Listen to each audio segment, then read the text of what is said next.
महाराष्ट्रातील तमाम माता भगिनींचे आपल्या TV6 मराठी या यूट्यूब चॅनलवर स्वागत आहे. लाडक्या बहिणी तुमच्यासाठी अत्यंत महत्त्वाची मोठी अपडेट या ठिकाणी आलेली आहे.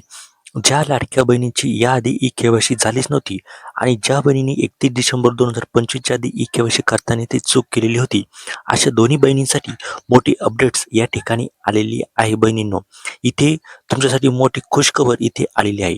इथे आदिताई तटकरे यांनी मोठं ट्विट करून याबद्दल माहिती दिली आहे. ती माहिती मी तुम्हाला इथे सांगणारच आहे. परंतु मी तुम्हाला या चॅनलच्या माध्यमातून एक गोष्ट स्पष्ट करूच इच्छितो. मी या चॅनलच्या माध्यमातून असे खूप सारे व्हिडिओज बनवलेले आहेत त्या लाडक्या बहिणींसाठी, ज्यांनी याआधी के-वाय-सीच केली होती. त्या बहिणींना या व्हिडिओच्या माध्यमातून इथे धीर देण्याचा प्रयत्न केलेला आहे. आपण आपल्या चॅनलवर मागील व्हिडिओ बघू शकता, की मी त्यामध्ये इथे खूप साऱ्या लाडक्या बहिणींच्या कमेंटसुद्धा घेतलेल्या आहे.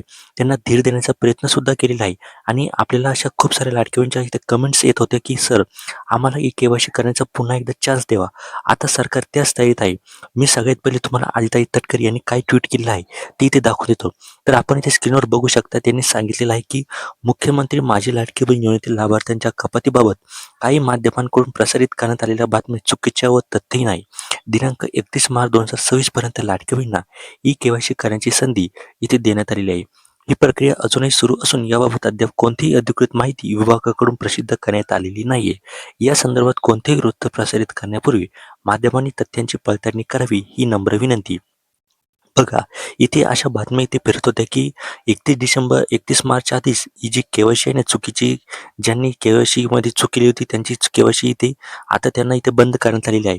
परंतु यामध्ये आदिताई तटकरे यांनी स्पष्ट सांगितलेलं आहे, की 31 मार्चपूर्वी इथे कुठल्याही प्रकारची इथे बंद होणार नाही. तुम्ही 31 मार्चपर्यंत इथे ई-के-वाय-सी इथे करू शकता, असं त्यांनी इथे स्पष्टपणे इथे सांगितलेलं आहे. आणि त्यांनी पुढे सांगितलेलं आहे, की या संदर्भात कोणतेही वृत्त प्रसारित करण्यापूर्वी माध्यमांनी तथ्यांची पडताळणी करावी, असं सुद्धा त्यांनी ते सांगितलेलं आहे. आता सगळ्यात महत्त्वाचं म्हणजे ज्या लाडक्या बहिणींची याआधी के-वाय-सी केलीच नव्हती, त्यांचं काय? तर बहिणींनो, तुम्हाला सुद्धा इथे मोठी अपडेट येण्याच्या तयारीत आहे.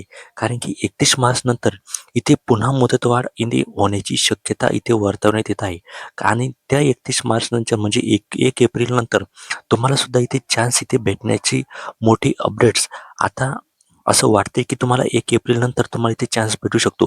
कारण की अजून सुद्धा ज्या 60 लाख लाडकी बहिणी आहे ना, त्यांची ई-के-वाय-सी इथे झालीच नाही. तर सरकार त्यांना असं वाऱ्यावर इथे सोडू शकत नाही. म्हणून त्यांना सुद्धा इथे इथे चान्स भेटण्याचा मोठ्या तयारीत असण्याचं इथं महत्त्वाचं आहे. तुम्हाला यावर काय वाटतं? तुम्हाला सुद्धा इथे एक चान्स भेटावा, ते आम्हाला कमेंट करून इथे नक्की सांगा.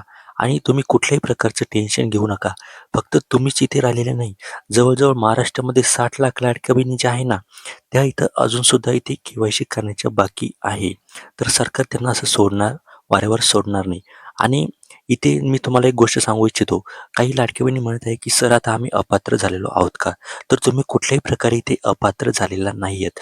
जर तुम्हाला इथे चान्स भेटला नाही, तर तुम्हाला जूनमध्ये 100% ते चान्स भेटणार आहे. तुम्ही जूनमध्ये इथे पुन्हा तुमच्यासाठी के-वाय-सी पोर्टल जे आहे ना, ते 100% सुरू होणार आहे. आणि जेव्हा ते पोर्टल सुरू होईल ना, तेव्हा तुम्ही लगेच तुमची के-वाय-सी जी आहे ना, ती पूर्ण करून घ्यायची आहे. परंतु इथे एक मोठी अपडेट आहे. तुम्हाला 1 एप्रिल नंतर इथे चान्स भेटू शकतो. ही सुद्धा मोठी अपॉर्च्युनिटी आपल्यासाठी इथे आलेली आहे. जर तुम्हाला सुद्धा वाटते तर ई के-वाय-सी पूर्ण सुरू व्हावी, तर आपल्याला कमेंटच्या माध्यमातून नक्की सांगा आणि हा व्हिडिओ जास्तीत जास्त लाडक्या बहिणीपर्यंत शेअर करा. धन्यवाद.